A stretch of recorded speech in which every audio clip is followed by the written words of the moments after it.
ಎಲ್ಲರಿಗೂ ನಮಸ್ಕಾರ. ನನ್ನ ಹೆಸರು ಛಾಯಾ ಅಂತ.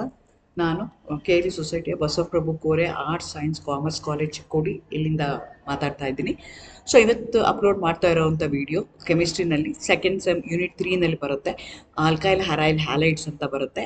ಇದರಲ್ಲಿ ನಾನು ಅಪ್ಲೋಡ್ ಮಾಡ್ತಾ ಇರೋವಂಥದ್ದು 8ನೇ ವಿಡಿಯೋ ಇವತ್ತಿನ ವಿಡಿಯೋದಲ್ಲಿ reactions of chlorobenzene aromatic nucleophilic substitution reaction by replacement by OH group and effect of nitro substituent ಅದನ್ನು ಇವತ್ತು ಇನ್ ಡೀಟೇಲ್ ಆಗಿ ಓದೋಣ ಅಂತ ಅಂದ್ಕೊಳ್ತಾ ಇದ್ದೀನಿ. ಸೊ ಆಲ್ರೆಡಿ ನಾನು ಬೇರೆ ಬೇರೆ ವಿಡಿಯೋಗಳನ್ನ ಅಪ್ಲೋಡ್ ಮಾಡಿದ್ದೀನಿ. ಅರೈಲ್ ಹ್ಯಾಲೈಡ್ಸ್ ಅಂದ್ರೇನು, ಅದನ್ನು ಹೆಂಗೆ ಪ್ರಿಪ್ರೇಷನ್ಸ್ ಹೇಗಾಗುತ್ತೆ ಅಂತ. ಅದಾದಮೇಲೆ ಈಗ ರಿಯಾಕ್ಷನ್ಸ್ ಆಫ್ ಅರೈಲ್ ಹ್ಯಾಲೈಡ್ಸ್ ಸಿಲೆಬಸ್ ಪ್ರಕಾರ ಕ್ಲೋರೋಬೆನ್ಸಿನ್ ತಗೊಂಡು ಕ್ಲೋರೋಬೆನ್ಸಿನ್ನಿಂದ ಫಿನಾಲ್ ಆಗಿ ಕನ್ವರ್ಟ್ ಮಾಡುವಂಥದ್ದು effect of nitro substituent on that compound, ಅದನ್ನು ನಾವು ಅರ್ಥ ಮಾಡ್ಕೋಬೇಕು. ಅದ್ರ ಬಗ್ಗೆ ಇವತ್ತು ನಾನು ಹೇಳೋಣ ಅಂತ ಅನ್ಕೊಳ್ತಾ ಇದ್ದೀನಿ. ನಿಮಗೆ ಗೊತ್ತಿದೆ ಕ್ಲೋರೋಬೆನ್ಸಿನ್ ಅಂತಂದರೆ chlorobenzene is an aryl halide where the chloro group is directly attach to a benzene nucleus. ಅಂಥದಕ್ಕೆ ನಾವೇನಂತ ಕರಿತೀವಿ, ಕ್ಲೋರೋಬೆನ್ಸಿನ್ ಅಂತ ಕರಿತೀವಿ. ಈ chlorobenzene do not undergo a nucleophilic substitution reaction. ಇದು ನ್ಯೂಕ್ಲಿಯೋಫಿಲಿಕ್ ಸಬ್ಸ್ಟಿಟ್ಯೂಷನ್ ರಿಯಾಕ್ಷನ್ ಆಗಲ್ಲ. Under adverse conditions we using a specific reagent chlorobenzene can be converted into nucleophilic substitution reaction. ನಾನು ಮುಂಚೆನೇ ಹೇಳ್ದಂಗೆ ಯಾವುದೇ ಒಂದು ಹ್ಯಾಲೈಡ್ಸ್ ಇತ್ತು ಅಂತಂದರೆ, particularly alkyl halides aralkyl halides, they easily undergo nucleophilic substitution reaction which is one of the characteristic reactions of any halogenated compounds. ಅಂದರೆ ಏನು, ಈಗ ನಾವು ಯಾವುದೋ ಒಂದು ಕಾಂಪೌಂಡು, ನನ್ನ ಕಾಂಪೌಂಡಲ್ಲಿ ಹ್ಯಾಲೋಜನ್ ಇದೆ ಇಲ್ಲ ಅಂತ ನಾನು ಕಂಡುಹಿಡಿಬೇಕು ಅಂತಂದರೆ ಅದಕ್ಕೆ ನಾನು ಏನು ಮಾಡ್ತೀನಿ, ಆಲ್ಕೋಹಾಲಿಕ್ AgNO3 ಹಾಕ್ತೀನಿ, ಚೆನ್ನಾಗಿ ಶೇಕ್ ಮಾಡ್ತೀನಿ. ಆವಾಗ ಏನಾದರೂ depending upon the type of precipitate I am going to get. Chlorine ಇತ್ತು ಅಂತಂದರೆ ವೈಟ್ PPT ಬರುತ್ತೆ, ಬ್ರೋಮಿನ್ ಇತ್ತು ಅಂದರೆ ಪೇಲ್ ಎಲ್ಲೋ PPT ಬರುತ್ತೆ, ಅಯೋಡಿನ್ ಇತ್ತು ಅಂತಂದರೆ ಡಾರ್ಕ್ ಎಲ್ಲೋ PPT ಬರುತ್ತೆ. So which there is nothing but a substitution reaction. ಅಲ್ಲಿ ಏನಾಗ್ತಾ ಇದೆ, ಸಬ್ಸ್ಟಿಟ್ಯೂಷನ್ ಆಗ್ತಾ ಇದೆ, ನ್ಯೂಕ್ಲಿಯೋಫಿಲಿಕ್ ಸಬ್ಸ್ಟಿಟ್ಯೂಷನ್ ರಿಯಾಕ್ಷನ್ ಆಗ್ತಾ ಇದೆ, which is a characteristic reactions of all saturated alkyl ಹ್ಯಾಲೈಡ್ಸ್ದು ಕ್ಯಾರೆಕ್ಟರಿಸ್ಟಿಕ್ ರಿಯಾಕ್ಷನ್ಸ್ ಅದು ಆಗ್ತಾ ಇದೆ. ಆದರೆ chlorobenzene aryl halide do not undergo that particular type of reaction. ಕ್ಲೋರೋಬೆನ್ಸಿನ್ಗೆ ನಾನು AgNO3 ಹಾಕಿದ್ರೆ ಇವತ್ತು there is a presence of Cl ಇದ್ರೂ AgNO3 ಕೊಡಲ್ಲ. ಈಗ ಫಾರ್ ಎಕ್ಸಾಂಪಲ್ ನಾನು ಯಾವುದೋ ಒಂದು ಆಲ್ಕೈಲ್ ಹ್ಯಾಲೈಡ್ನ ತೊಗೊಂಡೆ, ಈಥೈಲ್ ಕ್ಲೋರೈಡ್ನ ತೊಗೊಂಡೆ, ಈಥೈಲ್ ಕ್ಲೋರೈಡ್ಗೆ ನಾನು AgNO3 ಹಾಕಿದ್ರೆ AgNO3 ಏನು ಮಾಡುತ್ತೆ, AgCl ಪ್ರಿಸಿಪಿಟೇಟ್ ಬರುತ್ತೆ. AgCl is white in colour, ಹಾಗಾಗಿ ಕ್ಲೋರಿನ್ಗೆ ವೈಟ್ ಕಲರ್ PPT ಬರುತ್ತೆ. ಬ್ರೋಮಿನ್ ಏನಾದರೂ ಇತ್ತು ಅಂತಂದರೆ ಪೇಲ್ ಎಲ್ಲೋ PPT ಬರುತ್ತೆ, ಅಯೋಡಿನ್ ಇತ್ತು ಅಂತಂದರೆ ಡಾರ್ಕ್ ಎಲ್ಲೋ PPT ಬರುತ್ತೆ. ಆದರೆ ಕ್ಲೋರೋಬೆನ್ಸಿನಲ್ಲಿ ಕ್ಲೋರಿನ್ ಇದ್ರೂ ಆಲ್ಕೋಹಾಲಿಕ್ AgNO3 ಹಾಕಿದ್ರು it doesn't give the precipitate with that.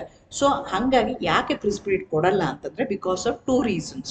ಒಂದಕ್ಕೆ ರೆಸೊನೆನ್ಸ್ ಎಫೆಕ್ಟ್ ಅಂತ ಹೇಳ್ತೀವಿ, ಇನ್ನೊಂದಕ್ಕೆ less polar CCl bond. So ಅಲ್ಲಿ ಡಬಲ್ ಬಾಂಡ್ ಕ್ಯಾರೆಕ್ಟರ್ ಆಗುತ್ತೆ. ಸೊ ನಿಮ್ಗೆ ಆಲ್ರೆಡಿ ಗೊತ್ತಿದೆ ಕ್ಲೋರೋ ಗ್ರೂಪ್ ಏನಿದೆಯಲ್ಲ which is present on the benzene ring. So ಆ ಗ್ರೂಪ್ನ ನಾವೇನು ಮಾಡ್ತೀವಿ, 2 ಥರ ಕ್ಲಾಸಿಫೈ ಮಾಡ್ತೀವಿ, ಆಕ್ಟಿವೇಟಿಂಗ್ ಗ್ರೂಪ್, ಡಿಆಕ್ಟಿವೇಟಿಂಗ್ ಗ್ರೂಪ್ ಅಂತ ಹೇಳ್ತೀವಿ.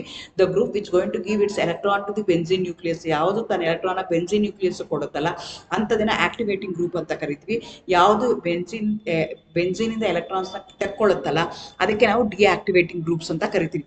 Chloro group is an activating group. It has a tendency to give its electron to the benzene nucleus. When you write the resonating structure, a chloro ಏನು ಮಾಡುತ್ತೆ, ತನ್ನ ಬಾಂಡ್ ಎಲೆಕ್ಟ್ರಾನ್ಸ್ನ ಕೊಡುತ್ತೆ. Therefore there is a double bond character has been developed between CCl, C ಮತ್ತು Cl ಮಧ್ಯದಲ್ಲಿ double bond character ಬಂದಿರುತ್ತೆ.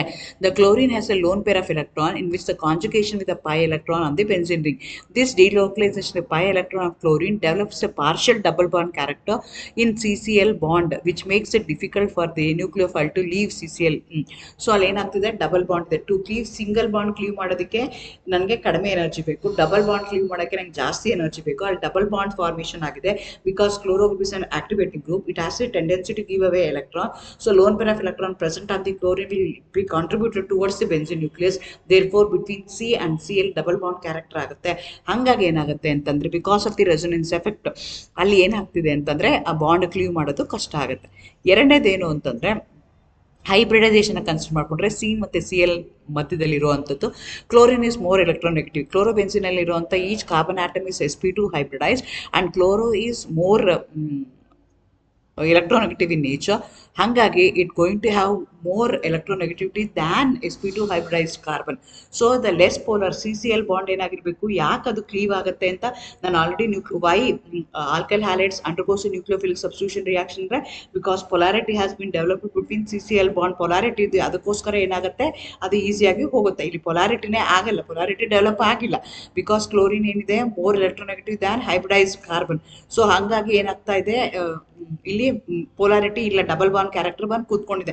CCl CCl bond has less polarity, therefore less reactive, therefore it doesn't going to react with the AgNO3, therefore it doesn't undergo nucleophilic substitution reaction under simple condition. ಆದರೆ drastic conditions use ಮಾಡಿದಿರಾ ಅಂತ ಇಟ್ಕೊಳ್ಳೋಣ. For example when you going to heat it with fused NaOH ಜೊತೆಗೆ heat ಮಾಡ್ತೀರಾ, ಚೆನ್ನಾಗಿ fuse ಮಾಡ್ತೀರಾ ಅಂತಂದಾಗ ನಿಮಗೆ ಫಿನಾಲ್ ಬರುತ್ತೆ. So at a very high temperature phenol again reacts with NaOH to give sodium salt of phenolic acid ಬರ್ತಾ ಹೋಗುತ್ತೆ. So chlorobenzene do not undergo electrophilic substitution reaction, nucleophilic substitution reaction because of two reasons. Because chlorine is an electron donating group, because of the donation of electron it going to form the resonating structure, and that resonating structure lead to the formation of CCl double bond ಬರುತ್ತೆ. that CCl double bond is not polar, therefore it do not undergo nucleophilic substitution reaction at a normal condition. Only at a drastic condition it going to produce. Again ಈ ನೈಟ್ರೋಬೆನ್ಸಿನ್ ಈ ಕ್ಲೋರೋಬೆನ್ಸಿನ್ ತಗೊಂಡು ಅದ್ರ ಮೇಲೆ nitration ಮಾಡ್ತಾ ಇದ್ದೀವಿ ಅಂತ ಇಟ್ಕೊಂಡು the chloro group ನಾನು ಹೇಳ್ದಂಗೆ again we are going to classify the groups into two category. One is called as activating group, other one is called as deactivating group. So activating group ಏನಾದರೂ ಇತ್ತು ಅಂದರೆ always it going to leads to ortho para product. ಇದಕ್ಕೆ orienting effect ಅಂತ ಕರಿತೀವಿ, orientation ಅಂತ ಹೇಳ್ತೀವಿ. The group already present on the benzene ring will going to decide the position of the incoming group. ಅಂದ್ರೇನು, benzene ಮೇಲೆ ಯಾವುದೋ ಒಂದು group ಇದೆ, ಆ group electron donating electron withdrawing group, whether it's an activating group whether it's a deactivating group, ಆದ basis ಮೇಲೆ the position of the incoming group, ಎರಡನೇ group ಎಲ್ಲಿ ಬರುತ್ತಲ್ಲ ಅದು ಎಲ್ಲಿ ಕೂತ್ಕೋಬೇಕು ಅಂತ ಡಿಸೈಡ್ ಮಾಡೋದು ಯಾವುದು ಅಂತಂದರೆ ಗ್ರೂಪ್ ಆಲ್ರೆಡಿ ಪ್ರೆಸೆಂಟ್ ಅಂತ ಬೆನ್ಸಿನ್ ರಿಂಗ್. ಇದಕ್ಕೆ ನಾವು ಓರಿಯೆಂಟಿಂಗ್ ಇನ್ಫ್ಲೂಯೆನ್ಸ್ ಅಂತ ಕರಿತೀವಿ, ಓರಿಯೆಂಟೇಷನ್ ಅಂತ ಕರಿತೀವಿ. The group which is already present on the benzene ring will going to decide the position of the incoming group. ಬೇರೆ ಇನ್ನೊಂದು ಗ್ರೂಪ್ ಬರೋ ಅಂಥದ್ದು ಅದು ಆರ್ಥದಲ್ಲಿ ಕೂತ್ಕೋಬೇಕಾ, ಮೆಟಾದಲ್ಲಿ ಕೂತ್ಕೋಬೇಕಾ, ಪ್ಯಾರಾದಲ್ಲಿ ಕೂತ್ಕೋಬೇಕಾ ಅಂತ ಡಿಸೈಡ್ ಮಾಡೋದು ಯಾವುದು ಅಂದರೆ group already present on the benzene ring. ಆ group which is present on the benzene ring ಏನಾದರೂ ಆಕ್ಟಿವೇಟಿಂಗ್ ಗ್ರೂಪ್ ಇತ್ತು ಅಂತ ಇಟ್ಕೊಳ್ಳೋಣ, it has a tendency to give away its electron to the benzene ring ಇತ್ತು ಅಂತ ಇಟ್ಕೊಳ್ಳೋಣ. ಅವಾಗ ಏನಾಗುತ್ತೆ ಅಂದರೆ it going to end up with ortho para product. If it is a deactivating group, benzene ring in the electrons ತೆಗಿತಾ ಇದೆ ಅಂತ ಇಟ್ಕೋಣ, then it going to end up with meta product. Here chloro is a activating group, it going to give its electron towards the benzene nucleus, therefore it going to form ortho and para product na ಬರುತ್ತೆ. So it going to on nitration it going to form 2 chloro nitrobenzene, 4 chloro nitro benzene ಬರುತ್ತೆ, ಒಂದು chloro product ಬರುತ್ತೆ, ಇನ್ನೊಂದು para product ಬರ್ತಾ ಹೋಗುತ್ತೆ. The chlorine atom in chlorobenzene directs the nitronium group to ortho para position of the benzene ring. The presence of the nitro group ortho or para position increases the reactivity of alloarenes towards the nucleophilic substitution, because NO2 group being an electron withdrawing group decreases the electron density over the benzene ring. The nitration of the chlorobenzene will not give the meta substituted product, since the chlorine group which directs the electrophilic to ortho and para position will make electrophilic attack at the meta position ಅಂತ ಹೇಳ್ತೀವಿ. Thank you, all the best.